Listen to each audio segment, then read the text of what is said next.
professor at the School of Human Ecology. I'm in the Department of Design Studies, and my background is in psychology and architecture. I got my PhD from University of Michigan in architecture, and then also the School of Natural Environment and sustainability.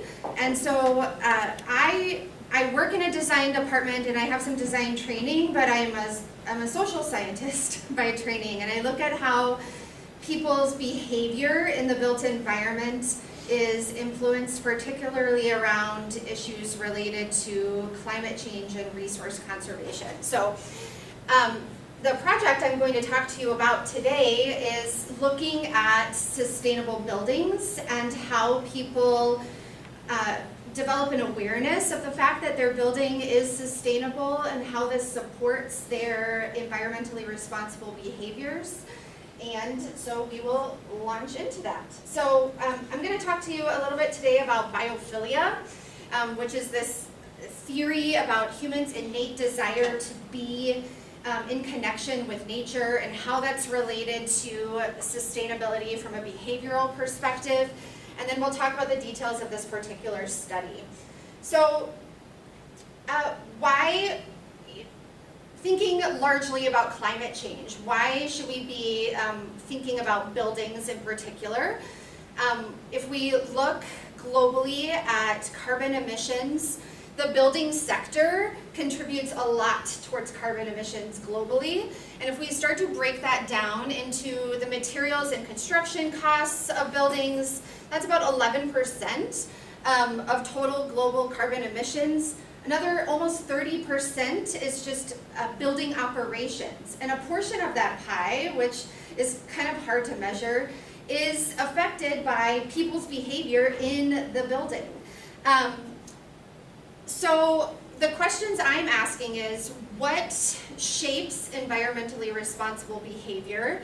And conservation psychologists, environmental psychologists have done a lot of research about what influences people's behavior, and this is probably no surprise to anyone, but behavior is extremely complex. So I've distilled down a lot of behavioral models here and grouped them into 3 buckets of categories for you, just to digest really easily. So when we think about environmentally responsible behavior, which is things like choosing to bike instead of driving your car, or taking the stairs instead of the elevator, or being committed to recycling or composting, things like this. There's kind of 3 buckets of information or of variables that influence those kinds of behavioral decision making. The first is the situational context in which you're operating as a person. This could be the physical environment. You cannot recycle your soda can in a room in which there is no recycling bin, right? You would have to choose to, as I used to in a building that I used to work in back in Texas, take that can back home with me and put it in the recycling because there was no soda can recycling in my building. This was 2 years ago in Texas. So the physical environment can play an influence there. That, of course, is related to policies and infrastructure. If the city doesn't pick up recycling, that's another barrier for you, right? If the infrastructure isn't there. But also your financial and time capacity. So to draw on my example about Texas a little bit further, the city that I used to live in Texas did have a recycling center, but it had no city pickup, right? So in order for individuals to recycle, if they chose to, it involved saving your recycling, driving it to the recycling place, sorting it yourself. This is an additional investment of finance and time, which some people just may not have. And so that can be an additional barrier to your behavior. There's also a number of personal factors related to people's behavior. Knowledge and awareness, which often among environmental educators seems to be the thing that people anchor to the most. They think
energy efficient systems?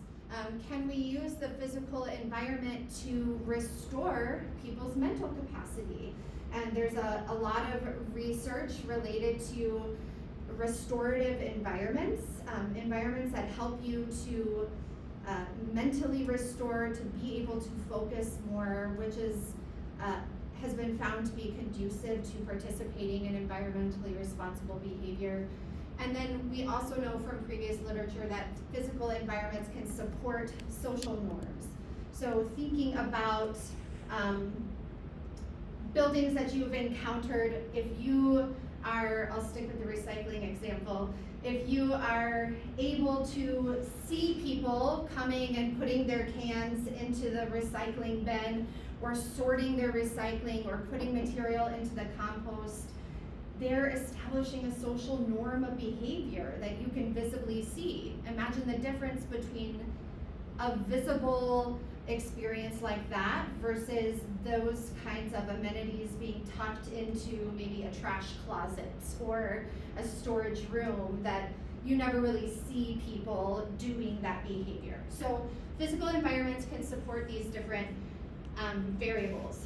And in my work, I've suggested that in sustainable buildings, we can support environmentally responsible behavior through these 3 domains that I call prime, permit, and promote. And starting here first with permit, some of my previous research has looked at what eco-friendly behaviors or environmentally responsible behaviors are even available to people in the built environment. So increasingly, in newer buildings, you will find that a lot of times you're not even required to turn off a light when you leave the room anymore, right? And that's for good reason, because people often forget to turn off the light, so it's saving energy. But to share an anecdote, I once had a student share with me, and I thought this was interesting, that she lived in a newer residence hall, everything was motion activated.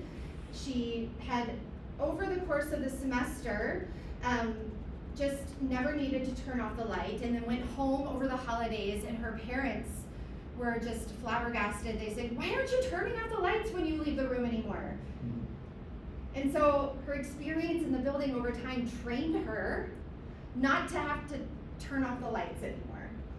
And that's something we need to think about. How are we training people to behave, and what behaviors are available to them in the environments that they inhabit on a daily basis? And how do we promote those behaviors?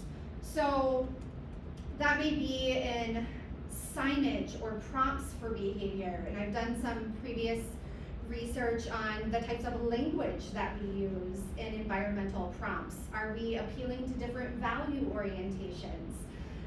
Somebody who's motivated to save money might have a totally different value orientation than somebody who really wants to save the planet. But both can result in the same behavioral outcome, and so we don't need to dismiss one or the other as lesser. So how do we really design behavioral prompts to influence behavior? But then the part of this model that I'm going to be talking to you all about today is the prime domain, which asks how do sustainable buildings communicate a culture of sustainability? Do buildings foster opportunities for environmental education? And does the building support mental restoration? So aspects of the buildings that may contribute to knowing more about climate change and related issues, to understanding that I'm in a green building, and what does that mean? Does that mean that the people that I work for, the organization, is committed to sustainability, and what does that impact on my own personal behavior?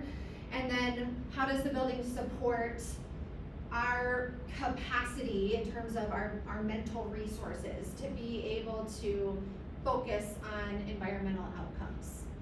So when we think about inhabiting different spaces, here's 2 classrooms, right? We in the US spend about 90% of our time indoors. And So the places we inhabit, there's a lot of time in the day for those places to have an impact. We could occupy, either as a student or a teacher, a windowless, dark room, or we could occupy a room filled with natural materials, views to the outdoors, and we have to wonder what kind of outcomes are possible in these two environments. Additionally, when we're thinking about carbon emissions and the overall impact of behavior, we know that variations in people's behavior within the building contribute to vastly different outcomes in terms of how much energy and water a building uses. So are people aware of how much, turning off a light or keeping the thermostat within a certain window contributes to energy efficiency within the building? Or are we kind of frivolously just cranking up the heat or plugging in all of our additional personal, thermal comfort devices in our offices? That contributes widely to how a building performs.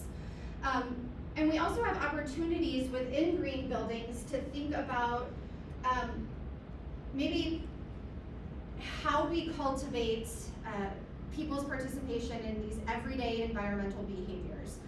Choosing to take the stairs, turning off lights, thinking about how we deal with thermal comfort. Is our first response to adjust the thermostat, or is there any kind of ethos around it's okay to put on a sweater first rather than crank up the heat, or to take off a layer rather than turn down the AC? And these small behaviors actually can contribute a pretty significant wedge, estimated up to 10% of the amount of carbon that we need to reduce in order to avoid this 2 to 3 degree centigrade rise in global temperature over the next 10 to 20 years. So today I am going to be talking to you about biophilic design and how biophilia could possibly contribute to priming environmentally responsible behaviors. So biophilia, as I said before, is a theory by E.O. Wilson, and it describes just the human innate, I combined that into one word there, innate. The innate human affinity for nature, to be connected with nature, because we are nature, right? We are natural animals. Biophilic design and human wellness outcomes that have been pretty well established in the literature relate to stress reduction and cognitive performance and mood, emotion, preference. But there's new kind of strands of literature that are exploring how biophilia and sustainability conceptually overlap and where they can be mutually reinforcing. This first area of study is something that I'm looking at, which relates to how do people inhabiting a building interpret biophilic features as sustainable? Do they see plant life in the building and interpret that as being part of a green building feature? And then also, how does that contribute to the overall restorative experience of being in that building? Does it bring stress level down? Does it enhance their cognitive performance throughout the day so that they're not, I'll use a really easy to understand term, you're less brain dead by the end of the day by having these kind of mental breaks. So previous literature has looked at how experiences in nature can positively reinforce people's attitudes about the environment. They feel more positively towards the environment, and they tend to want to conserve environments more as they're spending more time in nature. So how do we apply that actually in the built environments? When we have biophilic elements in interiors or in near exteriors of buildings, does that same thing happen? And then some researchers and practitioners have suggested incorporation of biophilic features into green building metrics, like the LEED building system, which stands for Leadership in Energy and Environmental Design, and it's one of the most ubiquitous green building programs that's in use right now. So to real quickly go over these, there's a few different ways that biophilia has been conceptualized into biophilic design, and the Terrapin bright green conceptualization of the 14 patterns of biophilia is probably the most well-known and most utilized. And they have broken biophilia up into 3 large categories. The first one is nature in the space. So our visual connection with nature, thermal and airflow variability, the presence of water, light, connection with natural systems. There's also natural analogs. So things that aren't actually nature, but that represent nature, and that may be biomorphic forms. So things that have the same sorts of forms and shapes that are found in nature. It's kind of evocative of nature. Material connection with nature, so natural materials, use of wood would be a good example there, as well as complexity and order, which is something that we see in nature. Something you might be familiar with is thinking about the intricate patterns that come in, looking at plant life or a fern, or how this golden spiral plays out all across nature. That's a balance of complexity and order. And then the last bucket of items relates to nature of the space. And so that's related to how the spatial configuration of the building mimics some natural environments or natural conditions and environments that humans evolutionarily have found desirable. And that may be things like prospect and refuge. So we have a human desire to be able to be tucked away and cozy and safe while being able to see outward across a vista. We also have this desire for mystery, which is the promise of more information.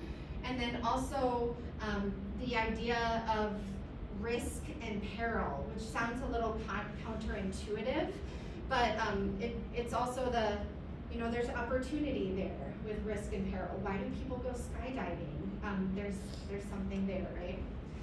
Okay, so this study in particular, I was fortunate enough to get into contact with, or to really bump into, a couple of architects at a conference several years ago who work with Lake Flato, and they're a firm, an architecture, interior design, landscape architecture firm in Texas, where I was living at the time, and they had this great project, the Biomedical Sciences and Engineering building at the universities at Shady Grove in Maryland, and this is a LEED Platinum building, so the highest level of certification in that LEED certification system, but it was designed with biophilic intent. So part of their concept in their design of the building was to employ all of these patterns of biophilia. And in talking, we developed these questions around, how does occupying this building potentially support environmentally responsible behavior of the building occupants? And 2 things that we were interested in is, are the people aware that they're occupying a sustainable building? Because previous research has shown, and some of my previous research has shown, that people's awareness of occupying a sustainable building supports better behavior in terms of energy conservation. And then also, do the occupants perceive their building to be more restorative because of these biophilic elements, and does that support environmentally responsible behavior? So I'll go through super quickly on this. We had the biomedical sciences and engineering building that was LEED Platinum and biophilic with biophilic design. And almost right next door on the same campus, there's a very similar building in terms of the functions that happen in the building. That is also LEED certified, though only at the gold level. And so we use this as a baseline comparison building to look at how occupants in these two buildings perceive the sustainability in their building and the restoration. We started with a focus group with the design team to learn about how they implemented biophilia in the building. Did an occupant survey with occupants from both buildings in the fall of 2021, and then did follow-up interviews with occupants from the biophilic building in the spring, summer of 2022. So in the survey, I was looking at several things related to demographics, which I'll talk about in a second. The amount of time that they spend in the building, a lot of psychosocial variables related to eco-behaviors, measures, self-report measures of their own eco-behavior within the building. And then I did something that I hadn't done before, which was I gave them photos of the inside of their building and asked them to, imagine you were explaining to a friend about the sustainability of this building, which features would you identify? And I had them click on the photos and then explain what is sustainable about those features. And then a separate group of respondents also saw the same photos and were asked to explain what makes this building mentally restorative for you. Okay, so I'll go through quickly to kind of orient you to the campus. So this is the universities at Shady Grove in Maryland. And here are two buildings. We have this is our main case study building that was designed with biophilic intent, the biomedical or biosciences and engineering. And then we have the comparison Kendall building. So they're right next door to each other, both open out onto a lawn.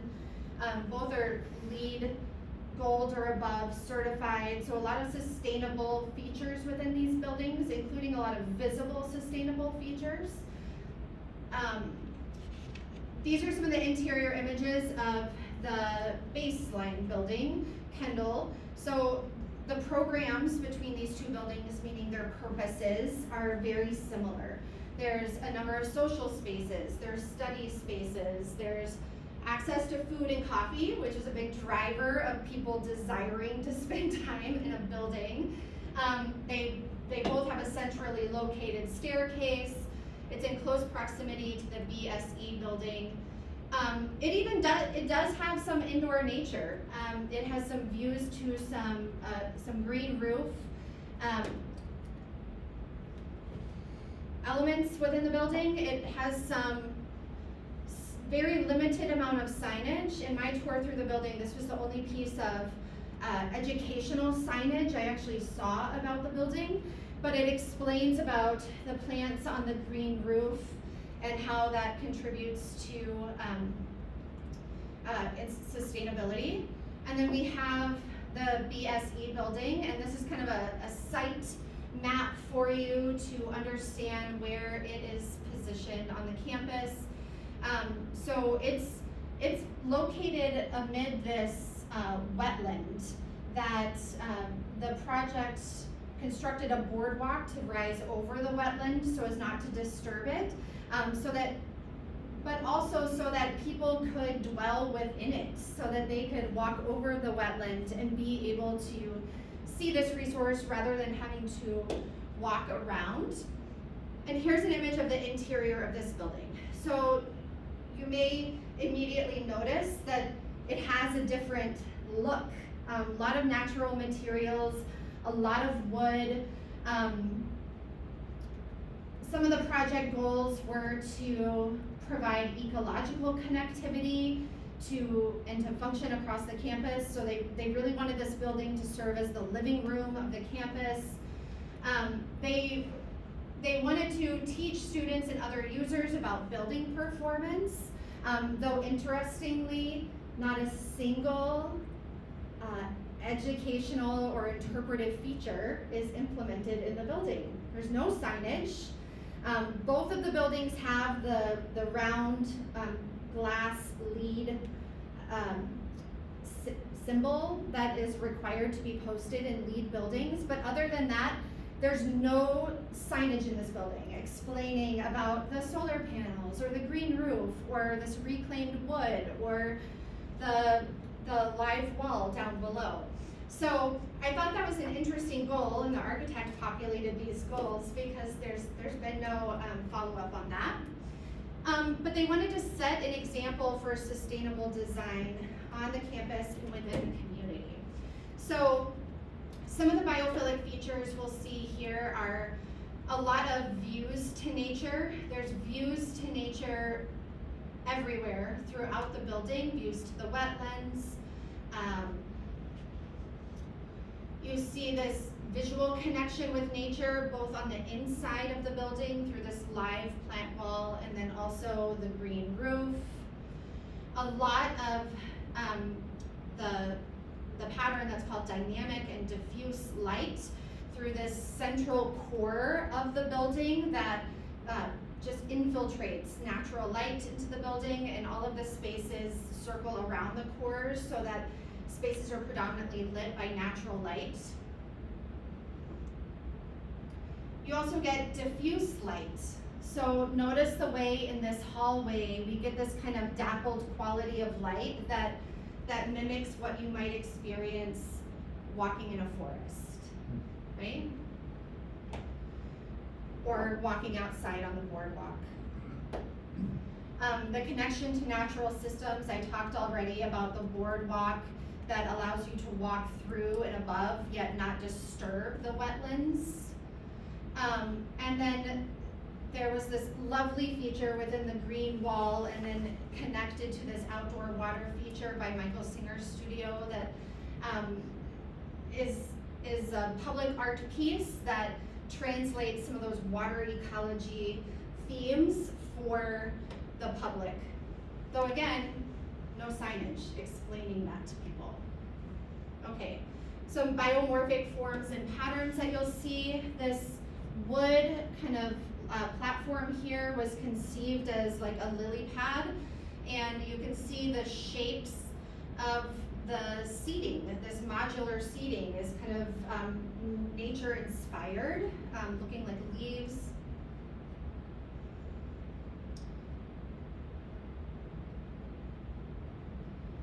We have the features of prospect and mystery.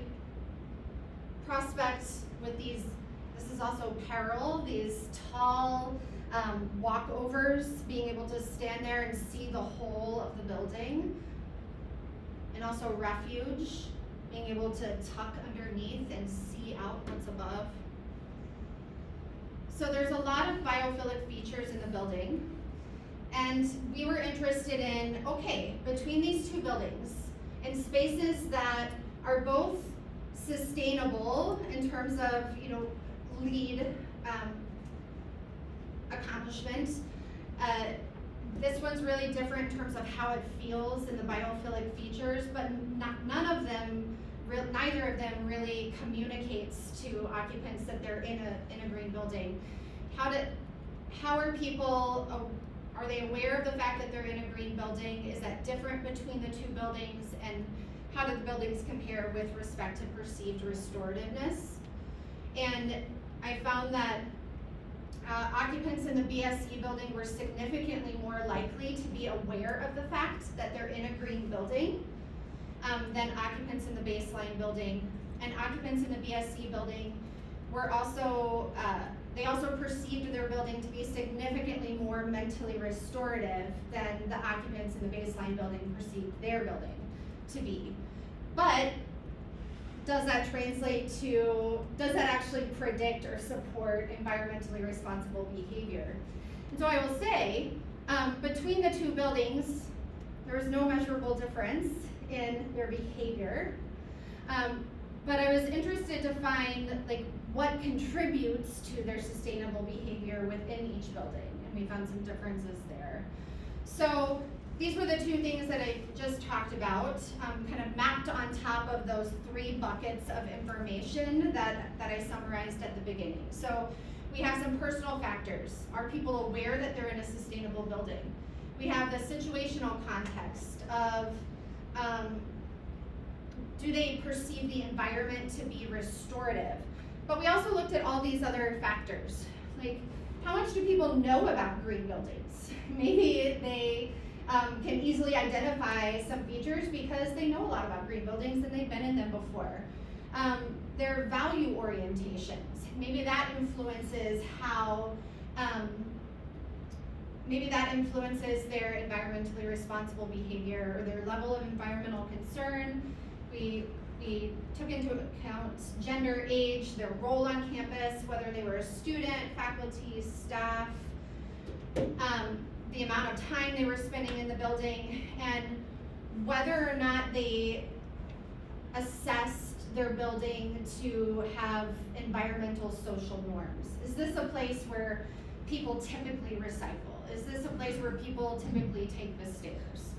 And what we found were that there were 3 variables that positively predicted people's environmentally responsible behaviors. And that was the perceived restorativeness, their awareness of their building sustainability, and the extent to which they assessed their environment as having positive environmental social norms. But I was interested in, well, what features of the environment are actually contributing to possibly these effects. So this is the photograph data that I talked about. And so survey respondents saw these photographs all at once. They saw them in this chunk. And they were asked, half of the participants who resided in the BSE building were asked when they saw these photos to identify what sustainable features would you point out to a friend, and they were asked to click on the image up to 5 times. And then in a follow-up question, they were asked to talk about what features they identified. So some things that you can see here is under this, they're pointing on large windows. They're pointing on stairs here.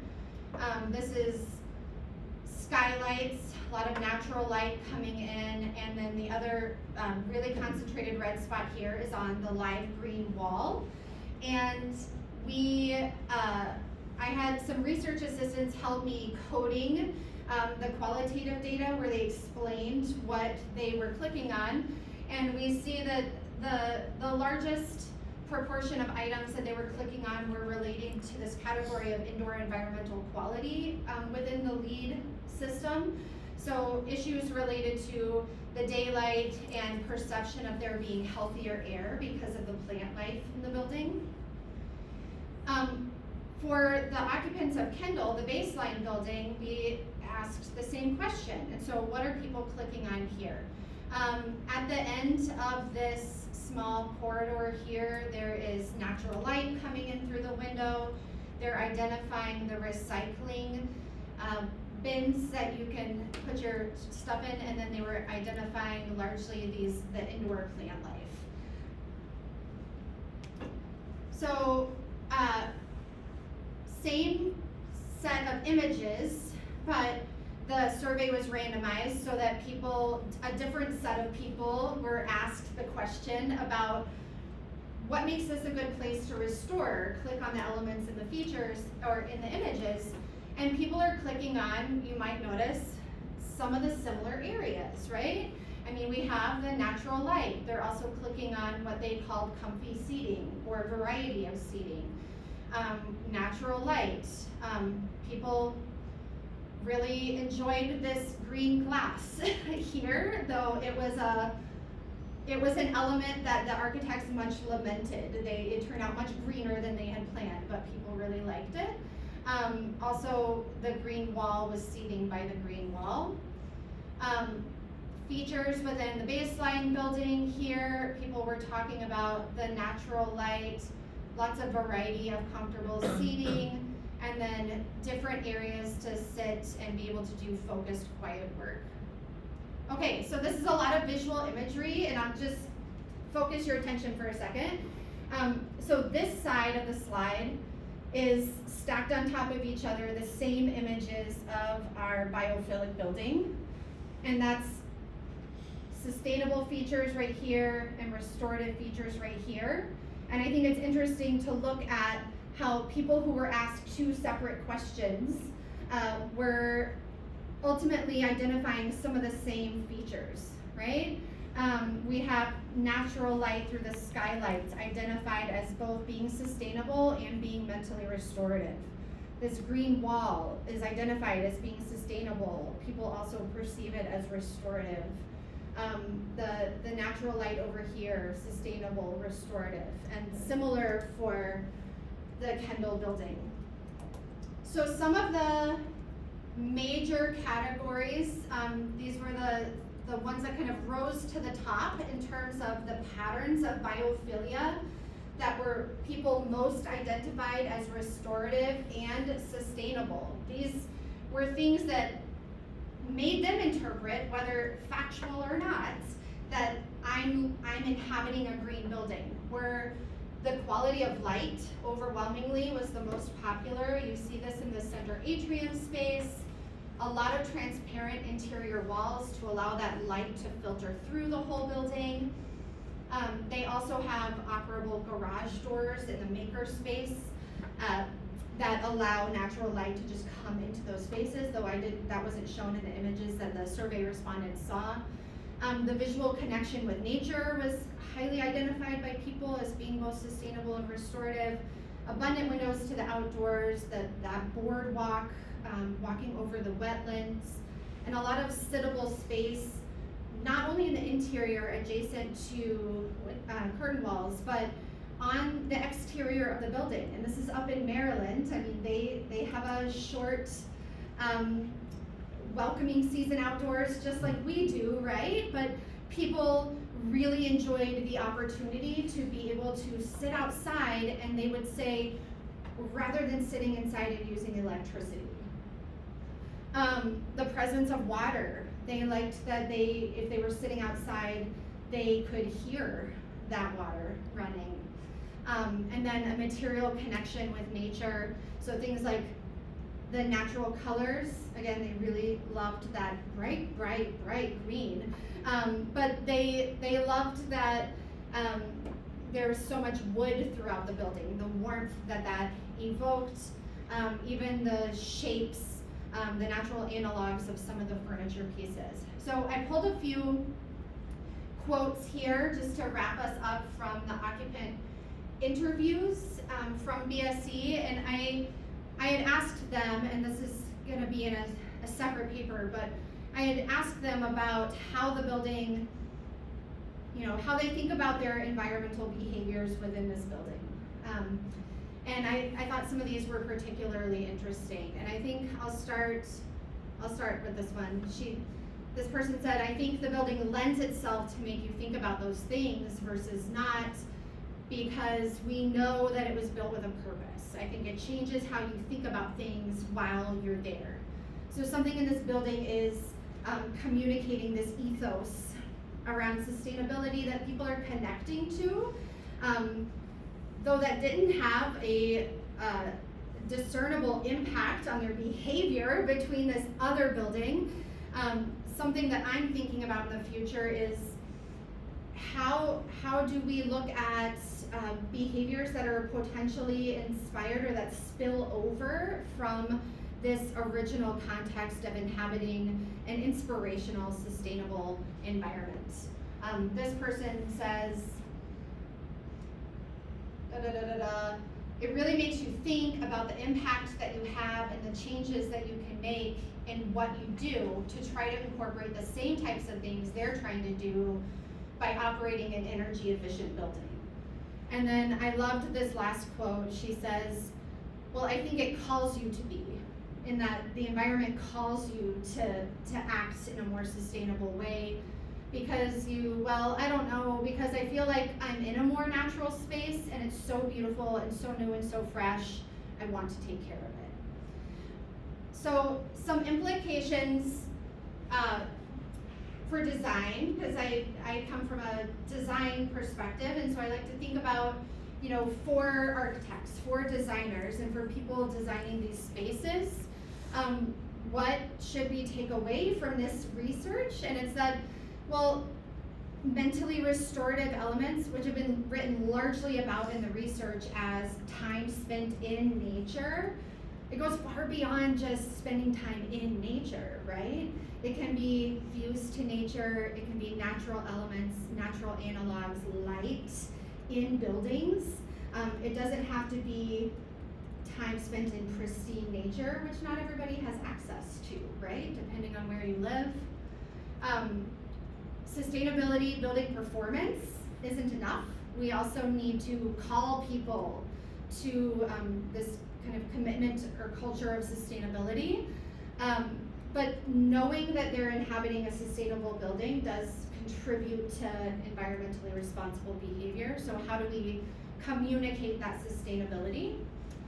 And then lastly, something I didn't touch on a lot in this presentation was that third variable that popped up as supportive of people's environmentally responsible behaviors, which was that people in that biophilic building perceived that there were the social norms in their building were significantly more environmentally friendly than the people in the comparison building. That's important too. Human behavior is really impacted by social norms and by what you perceive other people around you to be doing. So from a design perspective, how are we thinking about making behaviors visible? Maybe that's placement of the staircase relevant to the elevator. How do we encourage a switch in that behavior? Or how do we prioritize and kind of lift up pedestrian and bicycle usage around the building versus car-centric types of environments? So shifting some of those social norms can be a design problem that I think designers and social scientists are primed to embrace. So I will leave it there for today, and thank you all for